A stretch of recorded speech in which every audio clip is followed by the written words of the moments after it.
মুমিনের জান যখন কবজ করার সময় ফেরেশতারা আসে, তখন জান্নাত যখন উঠায়া দেয়, তার জীবন্ত প্রমাণ ইসলামের প্রথম শহীদ হযরত সুমাইয়া যখন কালিমা পড়ে মুসলমান হয়ে গেলেন, এমনি আবু জাহেল তার কানে কবরটা চলে গেলেন। সুমাইয়ার বাড়ির সামনে তরবারি হাতে লইয়া এমনকি দলবল নিয়ে আবু জাহেল দরজার সামনে চলে আসে। আরে বাবাজিরা আমার, হযরত সুমাইয়া ঘরের ভিতরে আল্লাহ পাকের কালাম তেলাওয়াত করে গো।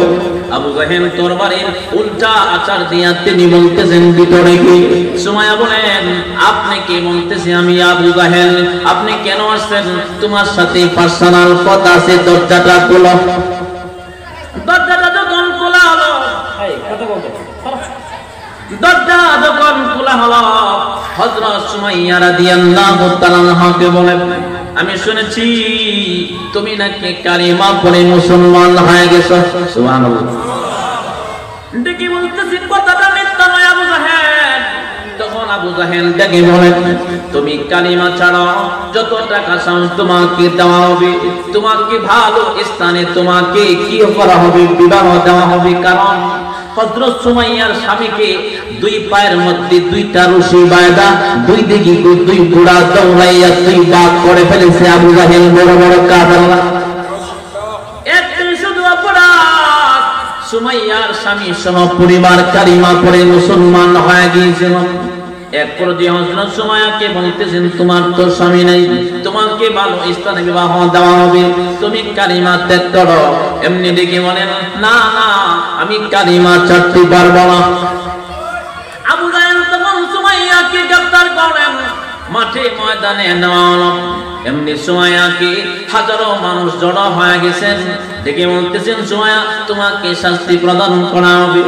এমনি সুমাইয়া, আবু জাহেল মরতে পারি, লাখবার মরব, তারপরে আমি একটা সেকেন্ডের জন্য ঈমান থেকে দূরে যেতে পারবো না।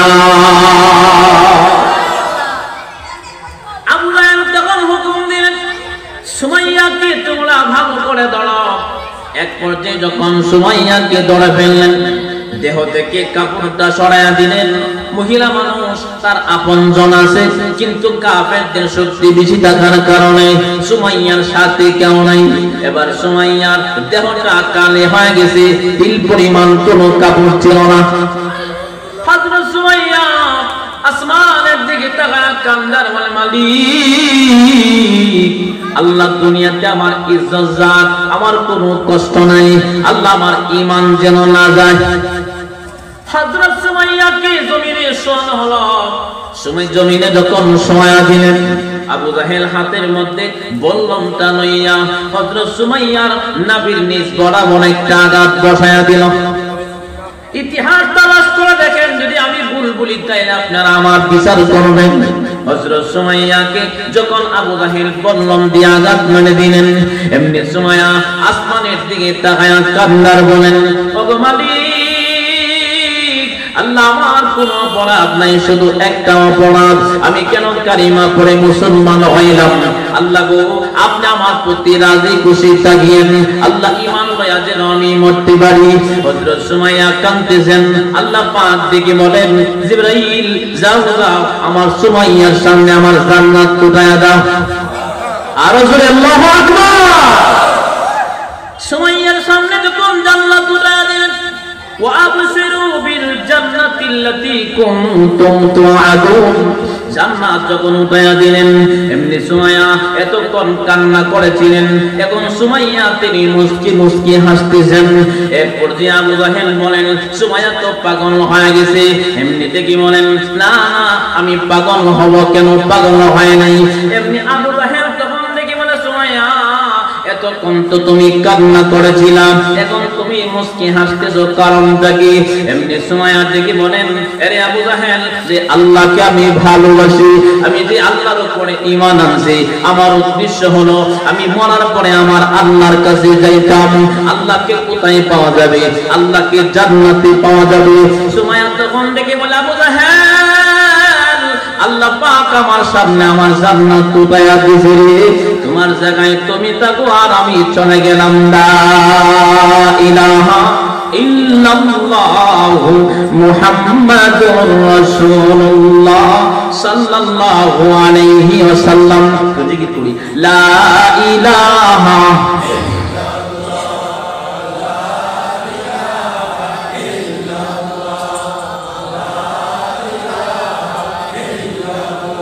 জুড়ে লা ইলাহা একসাথে লা ইলাহা ইল্লাল্লাহ লা ইলাহা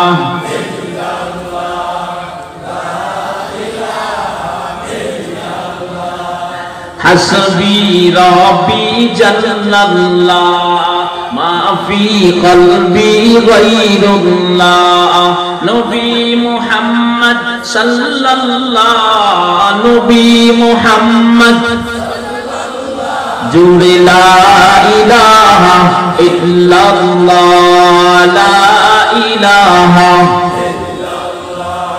লা ইলাহা ইল্লাল্লাহ মুহাম্মাদুর রাসূলুল্লাহ সাল্লাল্লাহু আলাইহি ওয়াসাল্লাম।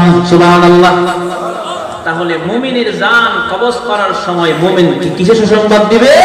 চিন্তা মুক্ত হও, জান্নাতের সুসংবাদ দিবে।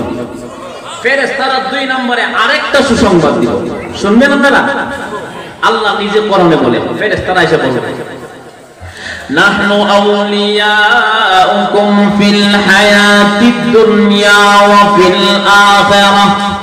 ফেরেশতারা এসে বলবে ওয়ালাকুম ফিহা মা তাশতাহি আনফুসুকুম ওয়ালাকুম ফিহা মা তাদউন।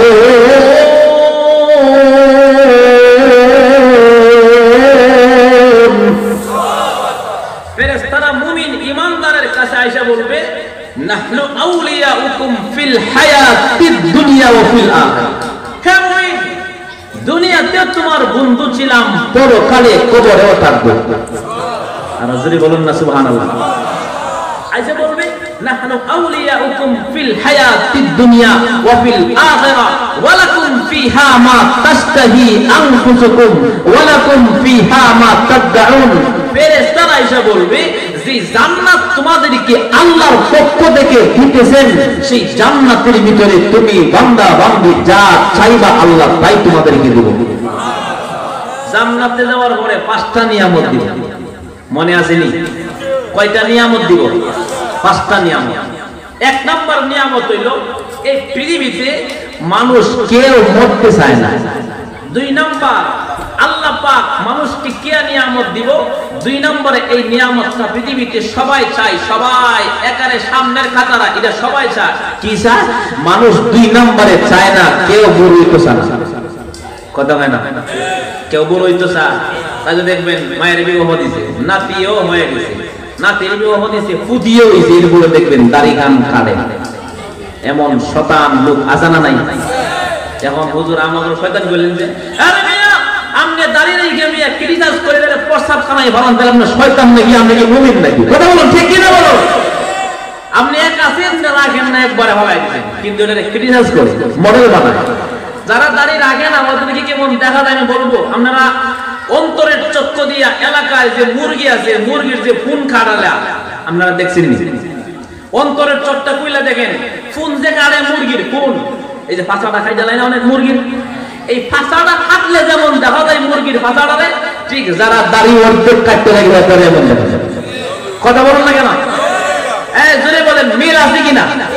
জোরে বলেন ঠিক কিনা বলুন।